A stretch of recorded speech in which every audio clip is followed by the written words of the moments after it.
Hey everyone, you are listening to the DMZ America Podcast for Thursday, September 28th, 2023. Coming to you from the left, I am political cartoonist Ted Rall. And I am editorial cartoonist Scott Stantis, coming to you from the right. Just to be different. Always got to be different. Just to be different. Oh man. So go ahead. So Scott, I understand that just to be different, you didn't watch the debate. You just read the highlights, which is probably I went back. Our listeners can say.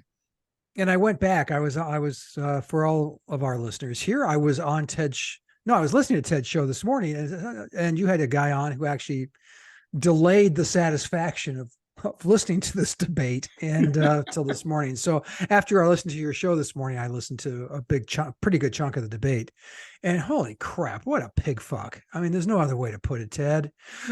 I mean, it was a catastrophe. Yeah. Why do you say so? I think, well, talking over each other. Here, you talk. Start talking. Say something. Well, Scott, I think it's. Really I don't think that's true. That's not true. I don't think that's true. Ted, I was just thinking. I got my laundry this morning. I like cheese. Bivalent solution. It sounded like that. It did sound like that. Yeah. Did any of those guys or gal sound presidential to you? Not even a little bit. And no, not at all. And I know you hate on Haley a lot, but well, she wants to go to war with Mexico, Scott. We can win that one, Ted. We can win that one. And yet, well, we won it over 100 times in the past. So yeah, you know, if past performance is any indication of future returns, yes, that's true. Past that. I mean, I'm not kidding. She literally wants to send special forces into, which is, the military, across the border into arguably our closest ally. I mean, I think Mexico, Canada, and Britain are our closest allies, tied, wouldn't you say? Yeah, and I would say, with very few specifics, which really is how we go to war nowadays anyway. We just sort of show up and go, okay, we're pissed at you. What do you want us to do? I don't know. Just blow up your weddings. It's very, very, very, very, very strange. And I don't really get it. But she's still was the most presidential one up there and has been for the last psychotic. And ironically, the person who sounds the wackiest is Vivek Ramaswamy, who yes. But ironically makes the most sense because he is very skeptical about Ukraine. And his best line was, he said, just because Vladimir Putin isn't a good person doesn't mean, and Russia is not a good country, does not mean that Ukraine is good. And I thought that is very well said. I think that's right. It's like there's that binary, well, you have to choose one or the other. It's like I would say the same thing to my Democratic friends. Just because Donald Trump is not a good person and the Republican Party is not a good party does not mean that Joe Biden is a good person or that the Democratic Party is a good party. They can both be bad. Hell, they could both be good. They're not both good, but no. So it's, but I mean, I think the debate, I mean, I got to just say, so from a purely technical standpoint, I don't understand why Fox doesn't, and anybody who hosts any debate doesn't have it as a standard matter that in a format where it's not a free-for-all, where you just say, where everybody's, where you ask, each person has a set amount of time, 30 or 60 seconds to answer a question. Why are all the mics not tamped down except for that person who's supposed to answer? Right? I mean, isn't that obvious production? Yes and no. I also call me cynical, but I think that Fox News knows good television, good theater is when people yell at each. I mean, shit, Jerry Springer made a career out of it. I'm trying to think of some of the other shock, more daytime guys who do that. I have to believe that that's why they don't. And by the way, 7 is stupid. Having 7 people on a stage. I was involved in theater in high school, that's called a chorus. It's not, if you wanted to have like solos, which is what we want, you have 2 candidates, period, maybe 3, but you can't have more than that. It becomes what it became last night. The guys with the, quips, and so many of those jokes were so lame. But are the ones who come out looking better than the people who actually think deeply about these issues and want to talk about policy at a deeper level. And that's what I want to hear. I want a boring debate. I want to hear, what they say about things, and how they feel, why they think the way they think. And this doesn't give you any opportunity to do that. And what was weird, the format's also the answer times are too short. How long were they? I'm trying to remember. It felt like 30 seconds, maybe 60. Short, not more than a minute for sure. So you're asking for, look, you're not going to get a serious. I mean, look, I guess the thing is, if you gave them each an hour, you still wouldn't get anything other than bullshit out of these guys. So you might as well keep the bullshit fast moving and short. But you're not giving them any. If there's an exception, there's no chance for a thoughtful answer here. I think, Donald Trump reinvented political campaigning in a lot of respects, right? In 2016, I mean, he drove a stake through the stump speech. There's no reason to, people still give them, but they shouldn't. He proved that the free-form jazz approach is the way to go. And he also proved that you don't need to pay for an extravagant set, like Hillary Clinton spent millions of dollars for her America map-shaped stage with the U.S., with the Manhattan Island in the background when she announced in 2015. Donald Trump was giving speeches in high school cafeterias, but he knew the audience isn't in the room, the audience is on television. He understands that, right? And so I think Donald Trump also understands that people, they like the authenticity of just running off at the mouth. They don't like the canned, packaged answers.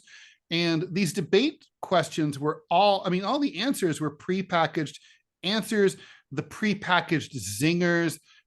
Without a doubt, that there were some major groaners. I thought, Nikki Haley, she just doesn't know how to tell a zinger. She said every time to Vivek, she said, every time I hear you talk, I feel like I get dumber.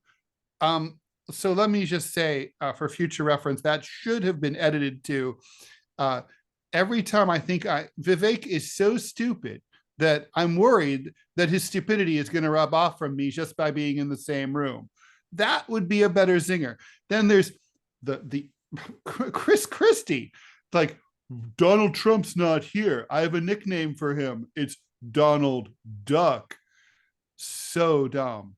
Well, yeah, but that can be delivered well in a different format. And I thought, and Nikki Haley's joke was actually a scene from a movie that has become a meme, which is we are all just a little bit dumber for having listened to what you had to say.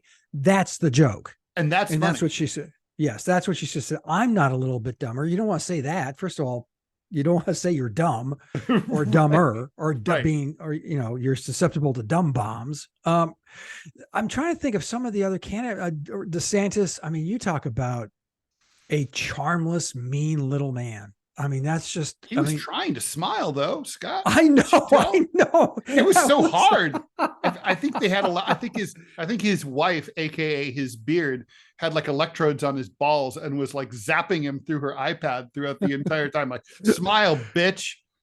Well, he wasn't able. He smiles. He has a sense of humor when he tortured people down in Gitmo. He was smiling ear to ear. That's what the witnesses said. So, yeah, this is so over. I suggested it. Ted and I are both involved in Center Clip, which if you don't have it, you should get it. They're very short, like the 30-second to no longer than 5-minute mini podcasts. And my post this morning, the question of the day is, well, how do you think the debates went? And I said Nikki Haley and Ron DeSantis should not show up for the rest of them. They have the money in their campaigns. They can set up their own debates. DeSantis is having that weird debate with California Governor Newsom coming up on Fox News in a few weeks. That strikes me as odd. By the way, Ted, did you see Newsom? Newsom was interviewed last night, and his answers to are you trying for the nomination in 2024? And they asked him about Joe Biden's cognitive abilities, and man, you have never seen a grown man tap dance harder since Gene Kelly than this guy did last night. He doesn't want to say it, but he's really positioning himself. Yeah, he's waiting. Basically, there's two dead men walking, and they're the front runners for their respective parties' nominations. And the vultures are circling, and everyone wants to be able to step in as soon as they fall flat. So, yeah, he's waiting for Biden to collapse and step into the breach.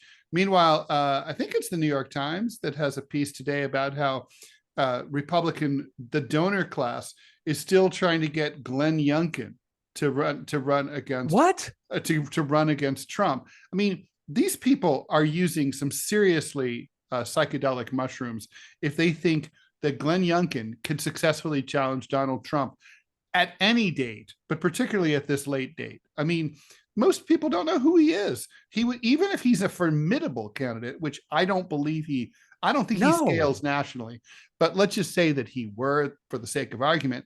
How the fuck can you start a campaign in October, 13 months before a presidential election? The primaries start in 2 months. What, are you nuts?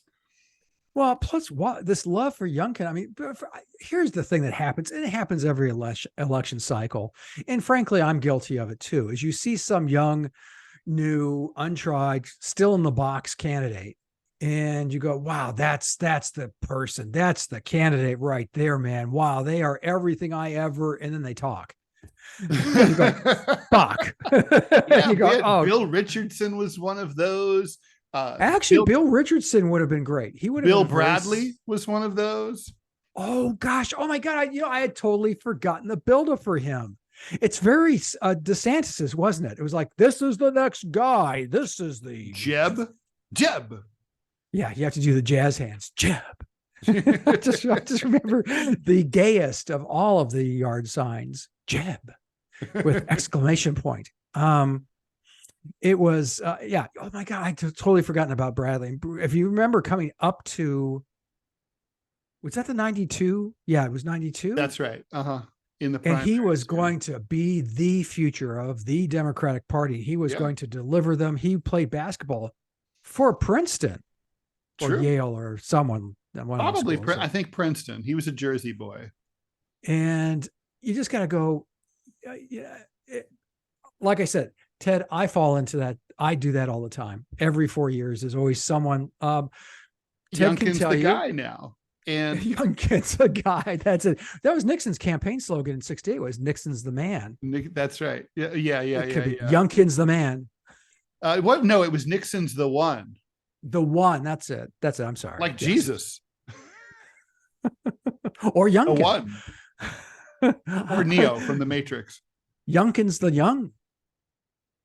No, Kid. that doesn't work. No. No, that doesn't work. Sorry. I mean, look, I think the whole point is we can't even get so far as to evaluate Glenn Youngkin as a candidate. It's just, it's like this is a 1/10 baked idea. Look, they might as well. These people the donor class had better just sit back and eat their kale salad, because this is it. Like, this is Donald Trump. You like it or not, as you've been saying even longer than I have. There's no getting out of this. Look, Donald Trump tweeted something very self-serving yesterday, or maybe it was on Truth Social, but he said, but he happens to be right. He said the GOP should just cancel the rest of these debates, and we should dedicate our money and time to going after Joe Biden. He's right. He's totally right. This is a waste of time. I'm not sure I'm going to watch the third debate.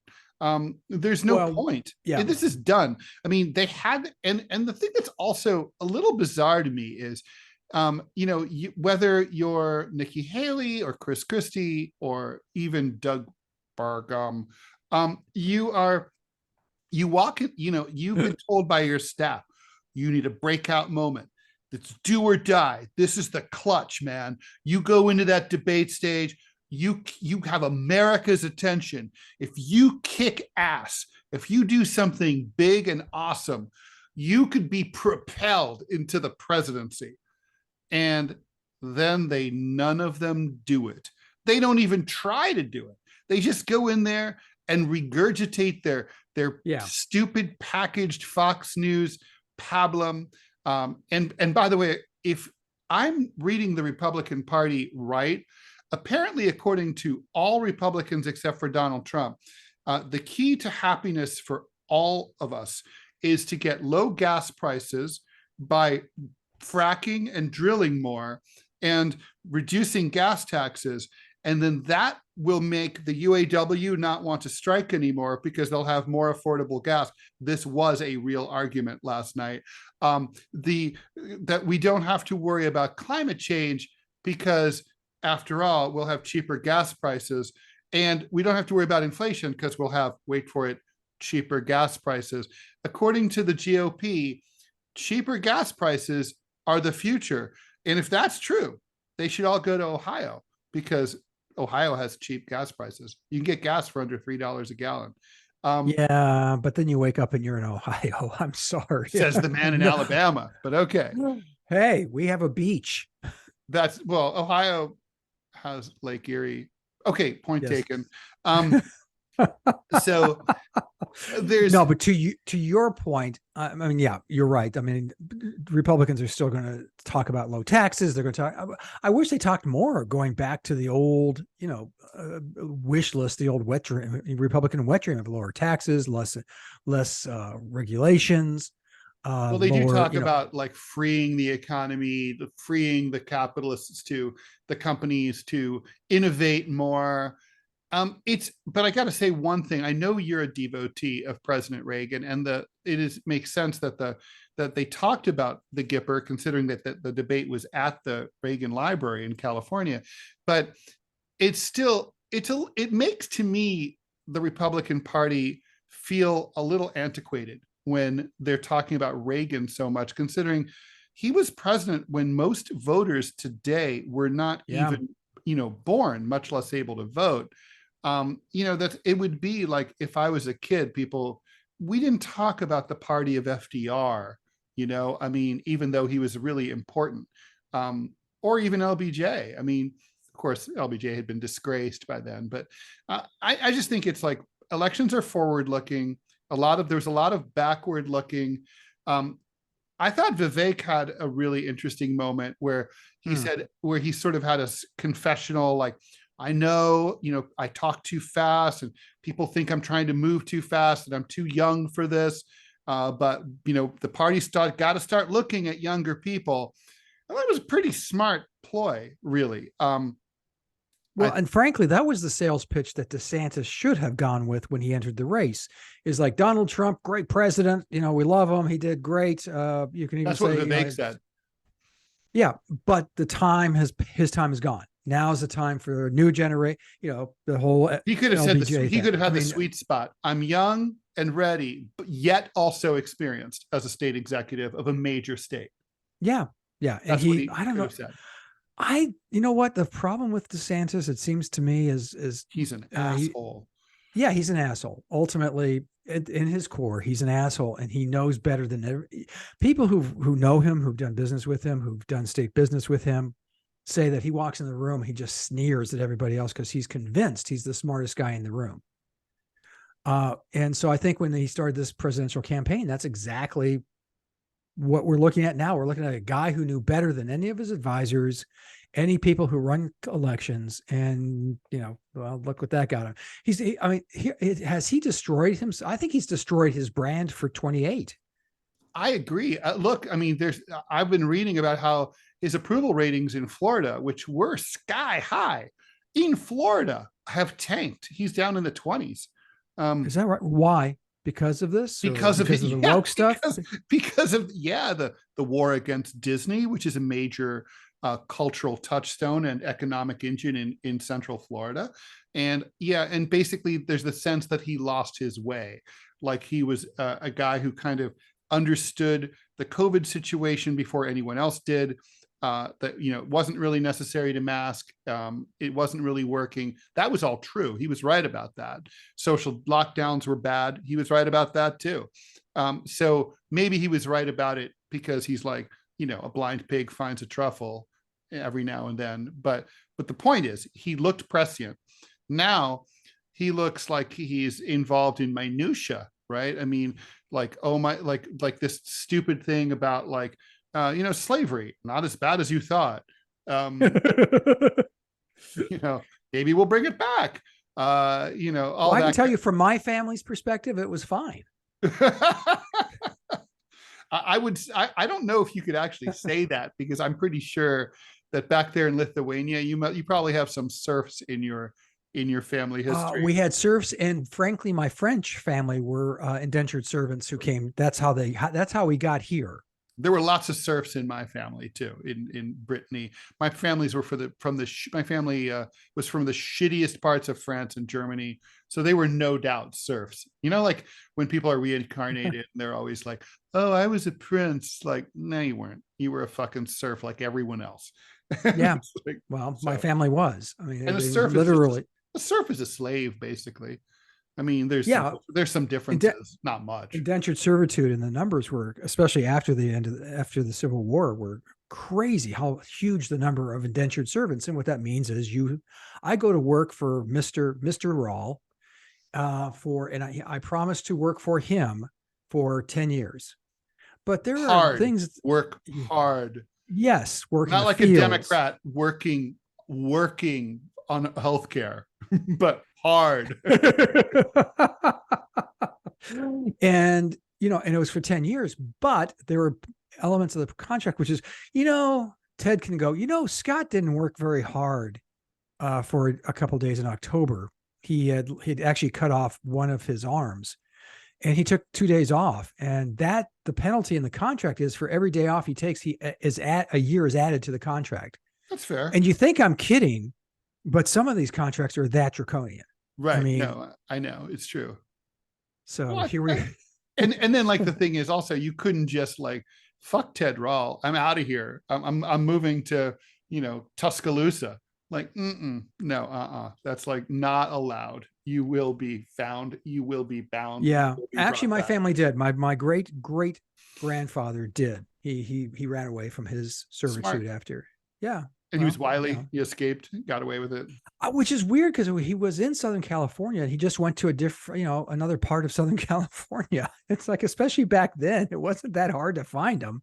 Apparently, they didn't try very hard. They went, good riddance to bad garbage. Let's look at the GOP field, right? I mean, is there first of all, is there any purpose for these debates? I mean, up until now, the conventional wisdom, mine included, was that they were basically these guys were all running for vice president. Trump has unequivocally stated, of course, he's not exactly never been known to lie, but he has unequivocally stated that he doesn't see his vice presidential pick in any of these people. I would agree with that. I would advise him strongly against picking any of these people as veep. There was a period when I thought Nikki was running to be veep, but she's clearly not. And besides which, she would probably... Oh, wait. Why would you say clearly not? Well, because she said some mean things about Trump. So therefore... They weren't that mean. But they were... Go on. If you're Trump, you think it's too mean. So... Yeah, I know. Okay. So like, I think that's it for her. So, and also, I don't think he would want like some rabid neocon as his vice president. And that's what she is. So he's looking, all the rumors are he's looking seriously at the governor of North Dakota. Burgum? Is that her name? It's a woman. No. Yeah, that one. Yeah. Or is it South Dakota? One of the Dakotas. One of the Dakota. It also really parenthetically makes me laugh when you hear like Mike Pence or Burgum, these people from really small states talking about like the economic miracle. We did it in Indiana. I'm like, I've been to Indiana, you fucking liar. You didn't do shit in Indiana. You don't even have a highway that goes all the way through Indianapolis. Like, what are you talking about?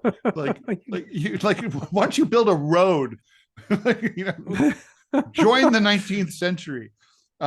So anyway, the point is, he is, I think Trump's not going to pick any of them. And so I don't know why they're really running. They're not, I don't think Trump would even pick any of them for his cabinet. But okay, so I'm going to tell me if you agree or disagree. Chris Christie stays in the race because anti-Trump donors keep him in the race just to beat up Trump as a troll. Yes, and he's positioned himself for CNN or MSNBC. He's positioned himself for a talk show later. Yes, no question. Well, and he's very good for that. I mean, he was a shitty governor, but yeah.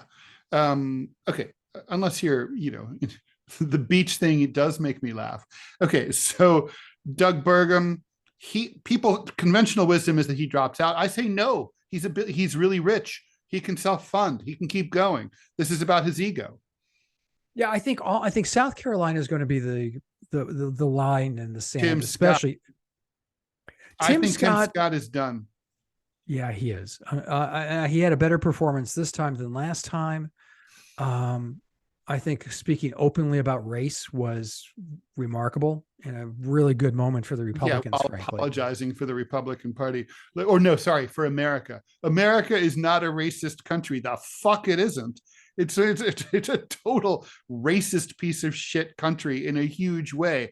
I don't want to be riding with Tim, in some neighborhood where there's like jump boy police squads waiting at 2:00 in the morning to pull us over at a checkpoint, while they light him up with a fucking taser. Fuck that. Like that is insane. It's like he should address the history. There's a way to say that America has great values and is making progress on race and can get better and will continue to get better together without saying there's nothing wrong with America and racism is no more.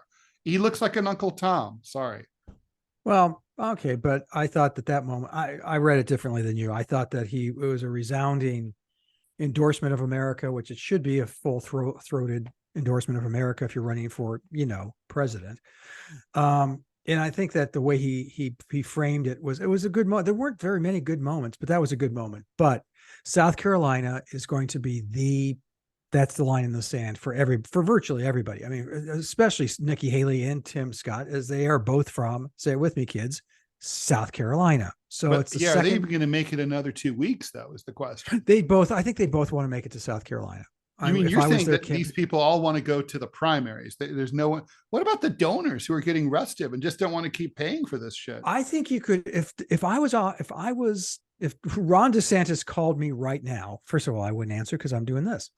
But if he called me right now and asked what should I do? I'd say drop out. Scott, I'm torturing. Can you bring a blowtorch over? I'm like running low. Yeah. I've got the ball vices, needs some WD-40, something. But I would say the ball vice. That's the first time I think I've ever said that. The old BV. Anyway, I would suggest that he would drop out now and have a full-throated endorsement of Ronald Reagan, Donald Trump. Stand there, in Florida, go to Mar-a-Lago, fall on your sword because he's done. Take the knee. He's done. Okay. And if he thinks that this tees him up for 24, I've watched this so many times. Trust me when I tell you, it does not. You lose in the primaries. It's extremely difficult to come back 4 years later and win it. That's true. So, okay. So yeah, I think but he's not going to do that. He's going to hold on. They're all going to hold on to the primaries. Who's going to hold? Who's the guy without the tie? The rich guy you just mentioned? Burbick, Bobo, Boo Boo. Vivek? No. The other guy. Burgum, who actually is a very thoughtful, interesting guy. Why? The reason people are rich mostly is because they don't like throwing their money away. So they have money, hence they become rich. I think he'll drop out. No better way to throw away money than on a presidential campaign, though. Yeah, it's ego. I mean, Vivek, I think he's loving the attention and there's a number of quarters of He's Republican having voters. a good time. Yeah, he really is. So I think Nikki sticks around. Again, she and Senator Scott are going to stick around for South Carolina. They both are kind of hanging their hat there saying, hey, I was the governor. I'm the current senator. You're saying we don't see any real dropouts then? I mean, I would like to see some dropouts, but I don't know that. Why would you? I mean, maybe after Iowa. I mean, how many of them will pull a Kamala, as we like to call it in political circles, and just drop out before a vote is even cast? Which turned out to be a pretty smart move on her part. Well, that's very savvy. Pence, don't forget, Pence ran for president in 2016 Pence for about drop out. Pence should drop out. He's going to be horribly embarrassed. It's almost like Dan Quayle when he ran. I want to say, when did Quayle run? Was it 2000?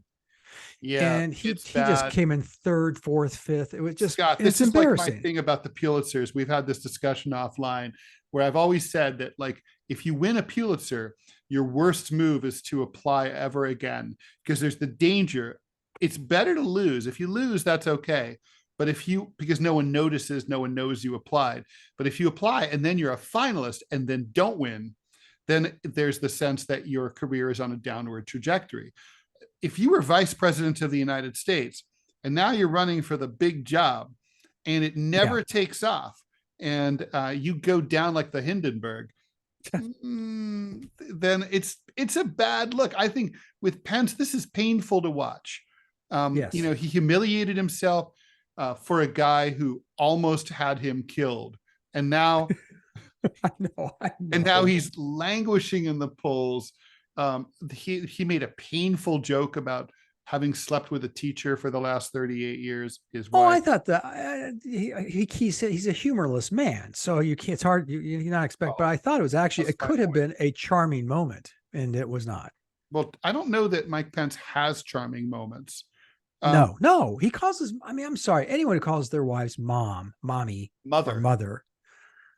That just creeps me the fuck out. And if you see that, and in Borat too, he's genuinely seething with rage when Borat shows up and start wearing the Trump mask and starts shouting at him at like CPAC. And you really see who someone is when they're faced with a bizarre, humorous situation. You can really find out when someone's made up. I would have cracked up, but yeah. So Pence, Pence could drop out before a vote. Now, does he endorse Trump, or does he just? No, he can't. No, I mean, he still has a penis, so no, he will not endorse Trump. After what happened to him, I think he just can't. He won't and can't. And that endorsement would be not reciprocated. It would not be rewarded. Trump wouldn't do anything for him other than say, "Thanks, asshole." That would be There'd be no reason for it. Yeah, I mean, he could say, if you had done your job, you would have been the obvious nominee. Maybe. Except Trump would be trying for his third term now. Well, that's the other thing. Let's assume for a moment Trump wins, would he run for another term? I think so. The Constitution's a little weird about that. Does it say two consecutive terms? Constitution. Everybody's ripping up the Constitution these days. I mean, the Republicans have been at it for a while, but now the Democrats are having their turn with the 14th Amendment, which and free speech. Don't forget, a majority of near almost 50% of Democrats don't like free speech. Yep, First Amendment is a pesky thing. Oh, they don't like the Second Amendment either. Right. So, and Fourth Amendment's not doing very well. With unreasonable search and seizure. There's like Democrats they like to poke around people's shit. They like the raid on Mar-a-Lago, going through Melania's underwear drawers. They like all that shit. They're into that. So they're all assholes, really. And, you have Ramaswamy said that you could get rid of birthright citizenship. And he claimed that if you read the Constitution, it doesn't really say that if you're here illegally, and you have a kid, that they're not a citizen. Yeah, it does actually say that. Well, the fact that you can make shit up now as you debate, Trump did make that popular, and apparently a lot of them have embraced it and run with it. So I'm trying to think who else would. I mean, would Pence? Who would drop out before Iowa? Pence. And you think? I think Pence is first to go. To preserve his dignity and his wallet. I mean, I don't think he's really rich like that, right? I mean, he's got some donor money, but not a lot. Look, remember, he barely qualified for the first debate. It was just under the wire. Yeah, isn't that amazing? And he may not qualify for the third one because each debate requires a slightly higher percentage in the polls threshold, and he's not going anywhere. So he may not qualify. Yeah. If he's there and doesn't qualify for that third debate, then he has to drop out just out of duty. I mean, just out of sheer pride. Burgum's just like the annoyance. He's the resident rich guy who's just there for no reason. He's like that guy who. Asa, what's his name? Asa Hutchinson. Remember there was the guy with the plaid ties? That other guy, like even the Democratic primary, like, hey, I'm the guy with the funny ties. I forget who he was, but you know what I'm talking about. Yeah, I do. I mean, it's hard. Yeah, it's hard to run. Just vote for the tie. Yeah, in a country with illiteracy, you could do that. You could just have the tie on the ballot. They do that in like Afghanistan. Like on all the election posters, they have. Well, they don't do that anymore. But when they did have elections, there'd be like a little symbol, like an inkwell or a tree, and then on the ballot it'd be like, I'm voting for that tree guy. So I like the great. A friend of mine had a ballot when Nelson Mandela ran for president of South Africa the first time. It's really very cool. But you and I would have loved it because I think, Ted, there must have been 28, 30 candidates. It's the ballots this long. That's what I like. And like you said, they have a picture of the candidate and also, their little symbol of whatever the party. And one was the soccer party, which I would have totally voted for. It's just a soccer ball. Soccer, especially in who doesn't like soccer? I mean, even if you don't watch it, you're like, it's soccer. Can't be against it. Like, fuck soccer. What does soccer ever do to anyone? Although apparently there are those head injuries from heading the ball. Apparently, yes, that's a real problem. Yeah. So Pence, Hutchinson, rich guy who I've already mentioned 3 times and still can't remember his name. Burgum. I think they drop out. Burgum. But the rest of them stick around. It depends on how you come out. I mean, let's face it. I mean, Trump is going to get 50+% in every primary or more. Mm-hmm. I think DeSantis sticks around. Haley sticks around. I think Scott, Vivek, Pence, Hutchinson, by South Carolina, right at the days following South Carolina, they're all gone. So it comes down to Trump, Haley, and DeSantis. DeSantis is just too mean. He won't drop out for. He's like he just won't. It's funny before he announced, his website just showed like an alligator with the eyes sticking out, like sort of waiting. And he does have the eyes of an alligator, and like an alligator, when he comes after you, it's like, look out, man. He's just going to bite and bite and bite. Even if he ends up biting himself, he doesn't care. Right. He's mean as shit. Yeah. So I think that those 3 those would be the last people standing. Obviously, it's going to be Donald Trump. My prediction of DeSantis being exposed, being outed as gay, which I think will. You say that, I don't see it. I mean, I don't. I think that's. I mean, if anyone's ever been gay, it's Ron DeSantis. Well, you think he dressed better? That's a fair point, but there are those schlumpy gays sometimes. Yeah, but I mean, last night they all, except for Nikki Haley, they all were wearing the navy blue suit and the red tie. Yeah, it's true. It's just like, it was ridiculous. It's like, God, I mean, they do have other colors in the universe. Nikki Haley, however, did look like she was in Star Trek 8. the movie as a Romulan commander. I don't, I don't know that she won't be vice presidential. I think that Trump is. Yeah, she's not dead. It could happen. Yeah. Okay. It would be it would be not unlike, Pence and Trump. Like, we're not buds, we're not friends. We don't hang out. Yeah. Well, does Trump share my burgers? Seriously. Yeah. I mean, he has porn stars. I guess those are his friends. Well, he definitely has an entourage that he keeps close.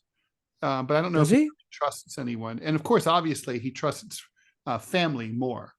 I think for him, he's old school. For him, it's mafia. Like, you should be, to the extent that you can trust anyone, you can trust family, maybe, to some Before extent. we tie this up, speaking of that, does this judge's ruling in New York, is that going to have any bearing or any effect on Donald Trump's march to the White House? Well, it may. I don't think it'll have any impact on that, but it certainly has impact potentially on his ability to stay solvent. I mean, the sticky wicky is this. Basically, the judge has ordered that his assets be placed into receivership, including his home, Trump Tower. Now, the thing is, because he doesn't have a business license anymore in New York to operate businesses in New York State. So that's just been yanked. And so we're talking about, hundreds of millions of dollars worth of property. The question is, so it doesn't mean that it's taken away from him. He still owns it. So it's kind of like if you have a DUI, Scott, and you don't have a driver's license anymore. So you're not allowed to drive. You still own the car, but you can't operate it. And so someone else can operate it, like someone else could drive you in your car to work. But that's kind of like what's happening here. There would be a receiver who would run this, but they're not stealing all of this stuff from Trump. But it's a problem. And Trump's obviously going to go to the appellate division. Yeah, I think he has a strong case for an appeal, basically because they found that he had overvalued his businesses and his properties. But like Mar-a-Lago, for example, the judge thought was only worth what, $15 or $18 million or something. It's like as everyone says, if I can buy that for $18 million, I'll buy it right now. So it's worth at least $300 or $400 million. And so, he's going to have a strong appeal based on the facts. The facts were found, and the facts are basically false. This judge made a incorrect ruling, I think, based on those facts. So the question is, based upon that, what happens at the appellate division? Do they file? They're going to file a motion asking that the seizure of the business license be stayed pending the outcome of the appeal. How that goes will determine his financial future, and we'll see how that goes. I don't know. He'll go to the appellate division, which I've been in front of in my case against that stalker, that cartoonist, and that was a while ago. But I was very impressed by how erudite and wise and commonsensical these justices were, as opposed to the lower court judges who are frankly idiots. And so I think Trump he has a good chance there. If I were him, I'd be sleeping fairly well tonight. Okay. Yeah. The other, the other 19 indictments to think about, but maybe that's how he goes to sleep. 91. Well, I subtracted 2 for the case in Manhattan. I was just thinking, is that how he goes to sleep at night? He just counts indictments. That's one indictment. That's 2 indictment. Oh man. And there will be we should probably you have things to do. I have things to do. One more quick question. We still have okay. Donald Trump, his recent speech where he said, he just got everything wrong, right? He defeated Barack Obama. He in 2016, he oh gosh, what was it about? Someone's going to start World War II. God, I hate that. I mean, it was just a long line, a long litany. Last question: do you think Trump, his cognitive skills are diminishing, and that's why he's not going to these debates? No, I think he's finally doing something he's never been good at, which is following advice from smart people. And people who are ahead don't do debates. Jimmy Carter didn't debate Ted Kennedy. Joe Biden's not going to debate RFK, and Donald Trump is ahead. And first rule of politics: don't do no harm. Like, it ain't broke, don't fix it. This just looks like the children's table. If he watched these debates, if he was watching and thought that he was getting hurt by not being there, he'd jump in. He knows it's not hurting him not to be there, and everyone else is looking silly. It's not like any of the pygmies are rising up and out of the ashes to challenge him. Yeah. Oh, agreed. Okay. Right. So where can we see all things Ted? You can go to my daily radio show on Radio Sputnik. The Final Countdown airs Monday through Friday, 10 a.m. to 12 noon Eastern time. You can stream it on Rumble, either live or after the fact. You can go to whowhatwhy.org, check out my cartoons. You can go to raw.com, check out my syndicated cartoons, and I'll leave that there. How about you, Scott? Where can people find Stansisian stuff? You can go to, I've never heard it called that before. Sure. You can go to gocomics.com/Scott Stantis. One word. You can go to gocomics.com/Prickly City and see my political comic strip. You can go to the Chicago Tribune.com/opinion and see a gallery of the work I do for them. And you can go to Centerclip. I mentioned it earlier. It's a pretty cool platform. I would strongly urge you to go listen to the likes of me and Ted and a bunch of our other friends who are doing great work over there. It's really cutting edge, and you will be the coolest kid in school if you have this app on your phone. Trust me on this, you will. I never knew what it was like to be the coolest kid in school, but all right, Scott, we'll leave that there. Okay. Thank you so much, as usual. And let's keep it here. Next week, we will be back with another episode of the DMZ America Podcast, unless something causes us to want to do one sooner. So how will you be able to tell? You won't. All right. And with that, Okay. Bye. Bye, everyone.